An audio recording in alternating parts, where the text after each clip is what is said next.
ನವಲಗುಂದ ನಗರದ ಅಪ್ಪಾಜಿ ಗಾರ್ಡನ್ನಲ್ಲಿ ಬೆಳಗಾವಿ ಕಾಂಗ್ರೆಸ್ ಸಮಾವೇಶದ ಪೂರ್ವಭಾವಿ ಸಭೆಯು ಶಾಸಕ ಎನ್ಎಚ್ ಕೋನರೆಡ್ಡಿ ಅಧ್ಯಕ್ಷತೆಯಲ್ಲಿ ಜರುಗಿತು. ಈ ವೇಳೆ ಮಾತನಾಡಿದ ಅವರು ನವಲಗುಂದ ವಿಧಾನಸಭಾ ಕ್ಷೇತ್ರದಿಂದ 5,000ಕ್ಕೂ ಹೆಚ್ಚು ಜನ ಭಾಗವಹಿಸಿ ಕಾರ್ಯಕ್ರಮ ಯಶಸ್ವಿಗೊಳಿಸಲಿದ್ದಾರೆ ಎಂದರು. ಸಮಾವೇಶಕ್ಕೆ ಆಗಮಿಸುವ ಸರ್ವರು ಶುಭ್ರವಾದ ಬಿಳಿ ಬಟ್ಟೆ, ಗಾಂಧಿ ಟೋಪಿ ಧರಿಸಿ ಬೆಳಗಾವಿಯ ಐತಿಹಾಸಿಕ ಸಮಾವೇಶದಲ್ಲಿ ಭಾಗವಹಿಸಿ ಇದನ್ನು ಅವಿಸ್ಮರಣೀಯಗೊಳಿಸಲು ಜನಪ್ರತಿನಿಧಿಗಳು, ಮುಖಂಡರುಗಳು, ಕಾರ್ಯಕರ್ತರು ಭಾಗವಹಿಸಬೇಕೆಂದು ಕೋನರೆಡ್ಡಿ ಮನವಿ ಮಾಡಿದರು. ಈ ಕಾರ್ಯಕ್ರಮದಲ್ಲಿ ಹಿಂದೆ ಸ್ವಾತಂತ್ರ್ಯಕ್ಕಾಗಿ ಹೋರಾಟ ಮಾಡಿದವರು 100 ವರ್ಷದಲ್ಲಿ ಇತಿಹಾಸ ಹೊಂದಿದೆ. ಅಂತ ಪುಣ್ಯದ ಕಾರ್ಯಕ್ರಮದಲ್ಲಿ ನವಲಗುಂದ ವಿಧಾನಸಭಾ ಕ್ಷೇತ್ರದಿಂದ ಕನಿಷ್ಠ ಒಂದು 5,000 ಜನ ಹೊರಲಿಕ್ಕೆ ನಾವು ಪ್ರಯತ್ನವನ್ನ ಮಾಡಬೇಕಾಗಿದೆ. ಈಗಾಗಲೇ ನಮ್ಮ ಬ್ಲಾಕ್ ಕಾಂಗ್ರೆಸ್ ಅಧ್ಯಕ್ಷ ಹೇಳಿದ್ರು 71 ಬಸ್ ಅನ್ನ, ಈಗಾಗಲೇ 71 ಟ್ರ್ಯಾಕ್ಸ್ಗಳನ್ನ, ಅದಕ್ಕೆ ಹೋಗ್ಲಿಕ್ಕೆ ಬರ್ಲಿಕ್ಕೆ ಏನು ಅರೇಂಜ್ಮೆಂಟ್ ಬೇಕು ಎಲ್ಲ ಕೂಡ ಮಾಡಿವೆ ಅನ್ನುವಂಥ ಮಾತನ್ನ ಈಗಾಗಲೇ ಅವರು ಸ್ಪಷ್ಟಪಡಿಸ್ಯಾರ.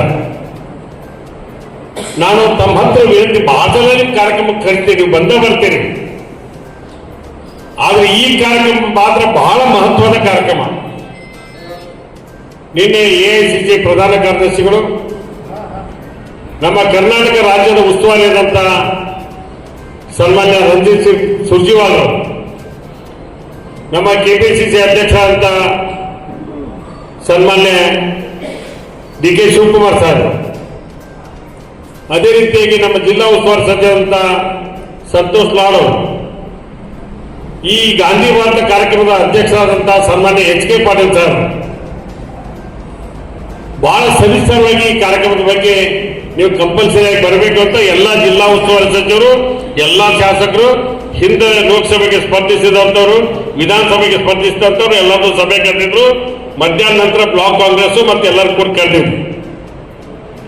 ಆ ಸಭೆಯಲ್ಲಿ ಬಹಳ ಕಟ್ಟುನಿಟ್ಟಿನ ಸೂಚನೆಯನ್ನು ಕೊಟ್ಟಾರ. ಇವತ್ತು ಉದಾಹರಣೆಗೆ ಗುಂಗೋಳದಿಂದ ಒಂದು ಗಾಡಿ ಹೊಂಟದಂತ ತಿಳ್ಕೊಳ್ಳಿ. ನಿಮ್ಮ ಊರಾಗ ಎಷ್ಟು ಜನ ಹತ್ತಿದ್ರಿ, ಎಷ್ಟು ಜನ ಹತ್ತಿಲ್ಲ ಅನ್ನುವಂಥ ಮಾಹಿತಿ ನನಗಟ್ಟ ಅಲ್ಲ, ಕೆಪಿಸಿಸಿಗೆ ಹೋಗುತ್ತಾ, ಎಐಸಿಸಿಗೆ ಹೋಗುತ್ತಾ, ಹಂಗೊಂದು ನೆಟ್ವರ್ಕ್ ಮಾಡೋದು. ಇಂಟೆಲಿಜೆನ್ಸಿ ಕೆಲಸ ಮಾಡ್ತಾ ಇರ್ತದೆ.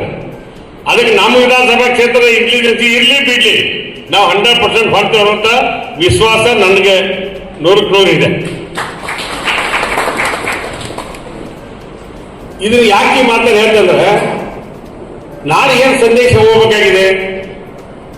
ನಮ್ಮ ತೆರೆಯಾಗಿರ್ತಕ್ಕಂಥದ್ದು 2028 ಚುನಾವಣೆ ಒಂದ್ ಕಡೆ, ಏನು ಈ ರಾಜ್ಯದಲ್ಲಿ ಕಪ್ಪು ಚುಕ್ಕಿಯನ್ನು ತರದಂತ ಮುಖ್ಯಮಂತ್ರಿ ಯಾರಾದ್ರೆ ಸನ್ಮಾನ್ಯ ಸಿದ್ದರಾಮಯ್ಯ